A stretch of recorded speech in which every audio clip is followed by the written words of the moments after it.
What could possibly turn a peaceful little town into a living nightmare in just 5 minutes?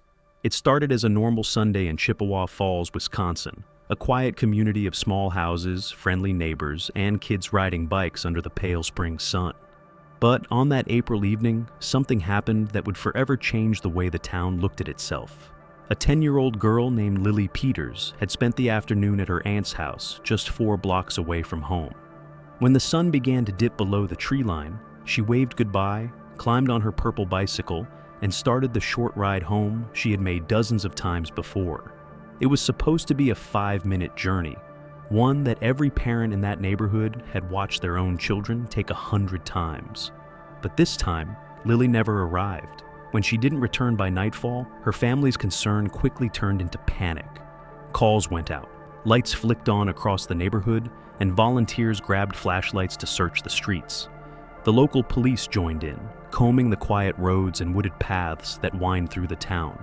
Still, there was no sign of the little girl. At dawn, officers found something.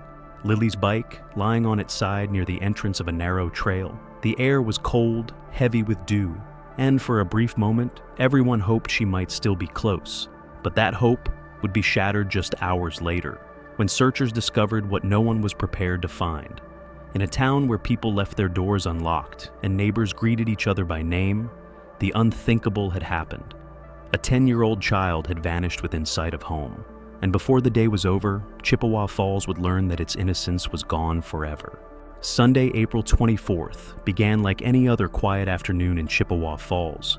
The air carried that familiar chill of early spring, and the streets were lined with blooming trees. Lily Peters, a bright and joyful 4th grader, had decided to visit her aunt, a simple trip that should have taken no more than a few minutes. Her aunt's house was just down the road, close enough for her parents to feel safe letting her go alone. She spent the day there laughing, eating snacks, and chatting about school. As evening approached, the sky turned a soft shade of pink. Lily said her goodbyes, got on her bike, and started her ride home. 4 blocks, that was all it took. But somewhere along that short route, something went terribly wrong. When Lily didn't come home by dinner, her father felt an uneasy pull in his chest. At first, he thought maybe she had stayed a little longer at her aunt's, but as minutes turned into hours, dread began to sink in. By 9 p.m., he picked up the phone and called the police, a call every parent prays they'll never have to make. The police responded immediately. Officers spread out across the neighborhood, their flashlights cutting through the darkness. K-9 units were brought in to track her scent. Drones flew overhead, scanning the woods that surrounded the small town. Neighbors joined the search, calling out her name, their voices echoing through the cold night air. Then came the first clue, her bicycle, lying abandoned at the entrance to a narrow walking trail. It was a path everyone in town knew, a shortcut between the houses and the old brewery parking lot. Her bike was there, but Lily wasn't. For hours, officers and volunteers searched every inch of the forest. The night grew long, and hope began to fade. At 9:15 the next morning, a group of searchers made a discovery that silenced the town. Lily's body was found in the woods, near that same path where her bike had been left. Only a 2-minute ride from her aunt's house. She had been there all along. The reality struck everyone like a hammer. Something unspeakable had happened in the heart of their peaceful community, in a place where danger was supposed to be unthinkable. By the time the news broke, Chippewa Falls was no longer the quiet postcard town people remembered. What had begun as a missing child alert had turned into a full-scale homicide investigation. The police chief stood before cameras, his voice trembling as he confirmed what everyone already feared. The body found this morning is that of 10-year-old Lily Peters. We are treating this as a homicide. Those words shattered the air like glass. Reporters scribbled notes, neighbors wept in silence, and an uneasy stillness settled over the town. It was as if every sound, every laugh, every bird, every bicycle bell had been swallowed by fear. Parents pulled their children close. Schools sent out warnings. No one was to walk home alone. No one was to ride a bike without an adult. For the first time, Chippewa Falls, a town where doors were rarely locked, felt unsafe. Rumors spread like wildfire. Some said it was a stranger passing through town. Others whispered of something darker, that maybe the killer wasn't a stranger at all. The police stayed silent, refusing to share details as they worked around the clock. But that silence only deepened the paranoia. Coffee shops buzzed with speculation. Mothers watched their kids play from the windows instead of porches. Neighbors who once greeted each other with smiles now exchanged wary glances. The fear wasn't just about what had happened, it was about the chilling possibility that whoever did this was still among them. One reporter described the atmosphere perfectly. It's as if the town is holding its breath. And they were, waiting, praying, hoping the next headline would bring answers. But what the community didn't know was that the truth, when it finally surfaced, would be far more horrifying than anyone could have imagined. 2 days after Lily's body was found, police activity shifted. Officers surrounded a familiar house, the home of Lily's aunt, the last place she was seen alive. People gathered outside in confusion. Why here? Why return to the one place she had felt safe? Within hours, detectives made an arrest. But it wasn't the kind of suspect anyone had imagined. It wasn't a drifter or a registered offender from another town. The person taken into custody was a 14-year-old boy, a middle school student who lived right there in Chippewa Falls. When the police confirmed his identity, the entire town froze. The accused was Lily's cousin. The revelation tore through the community like a storm. How could someone so young, someone from her own family, be capable of something so cold? According to investigators, the boy had lured Lily off the path that evening, convincing her to explore the nearby woods. What happened next would be described only in sealed court documents, too disturbing for public detail. But what mattered was clear. This was not an accident, and it was not impulsive. It was planned. Afterwards, he went home, calmly washed up, and placed his clothes in the laundry. When word spread that Lily was missing, he even returned to the woods, not to help, but to cover what he had done. That night, while neighbors prayed and cried, he stood among them pretending to search. The betrayal ran deeper than anyone could comprehend. Lily had trusted him. He was family, someone she had likely played with at holidays, someone her parents never thought twice about. The idea that a monster could look like an ordinary boy, could live under the same roof as his victim, shook every parent in America to their core. When Police Chief Matthew Kelm finally confirmed the arrest, his voice cracked. "We have a suspect in custody," he said softly. "He is a juvenile, known to the victim." And just like that, the illusion of safety vanished completely. As the investigation unfolded, the focus turned from the crime itself to the darkness that seemed to run through the family's past. The accused boy, identified only by his initials, came from a home already fractured by tragedy. His father, Adam Berger, was a registered offender who had spent 3 years in prison for crimes involving minors. Though released in 2021, he lived under supervision, forbidden from unsupervised contact with children, even his own son. Court records revealed letters Adam had written from prison, begging the judge to allow visits with the boy he called the best part of me. Those words would later send chills down the spines of everyone who read them. Family members spoke of how the boy's behavior changed after his father's arrest in 2018. He grew resentful, angry, and withdrawn, especially toward his mother, who had cut ties with his father's side of the family.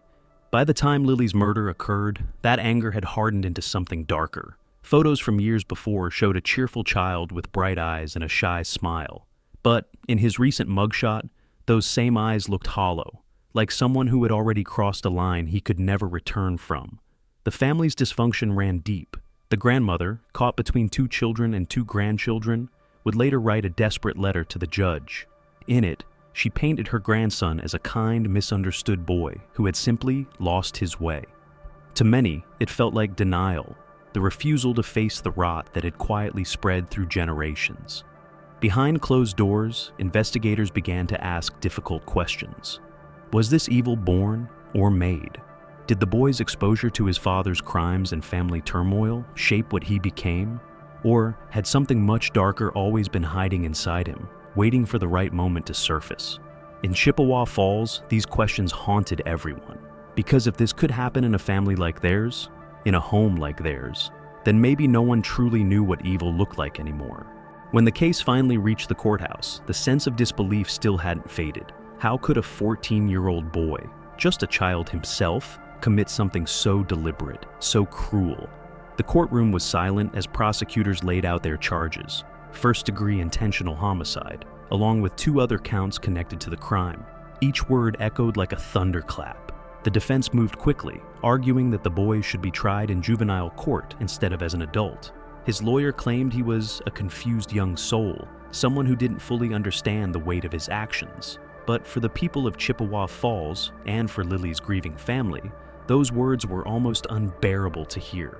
Then came the letter from the grandmother. She pleaded with the judge, describing her grandson as a loving, gentle child who had simply made a terrible mistake. "He's just a boy who got lost," she wrote. "He needs help, not punishment."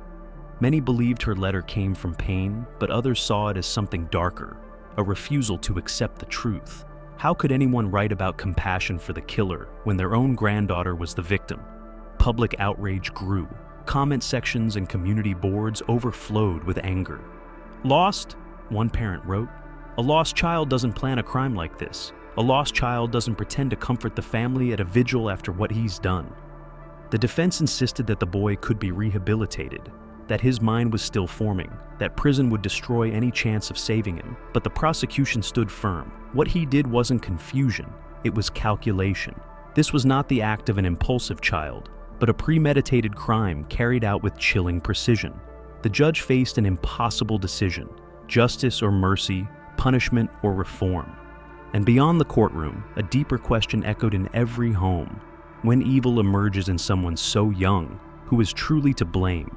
The child, the parents, or the silence of a society that never saw it coming? The weeks after the arrest felt like living in a bad dream that refused to end. Chippewa Falls, once known for its friendly smiles and quiet streets, was now a place where every whisper carried weight. The tragedy had split the town in two: those who wanted justice at any cost, and those who still clung to the idea that the boy could somehow be saved. But no matter which side people stood on, everyone agreed on one thing: nothing would ever be the same. Lily's school turned into a sanctuary of grief. Her classmates left notes and drawings taped to her empty desk. A pink bicycle, just like hers, was placed outside the school as a symbol of remembrance. Teachers cried as they tried to explain to the children why their friend wasn't coming back. How do you tell a fourth grader that monsters can exist inside the people we know? The town held a candlelight vigil at the park where Lily used to play. Hundreds gathered in silence, their faces glowing under the flickering light. Among them, people noticed something that felt like salt in an open wound. The boy who had taken Lily's life had attended the first vigil before his arrest. Some remembered him hugging family members, pretending to share their pain. The thought of it was unbearable. For the families, the pain was deeper than words. Two branches of the same bloodline now stood on opposite sides of a chasm that could never be crossed. One family mourned a daughter they would never hold again. The other wrestled with the shame of realizing that their child had taken a life. There were no winners here, only ghosts that would haunt them forever. In the center of town, people left flowers, teddy bears, and handwritten letters beneath a tree. Over time, the paper wilted, the ink ran, but the message remained clear: Lily, you are loved and you will never be forgotten. As months passed, Chippewa Falls tried to move forward, but time could not heal the wound that Lily's death left behind. Her story became a haunting reminder that evil doesn't always wear the face of a stranger. Sometimes it hides behind the familiar, disguised as family.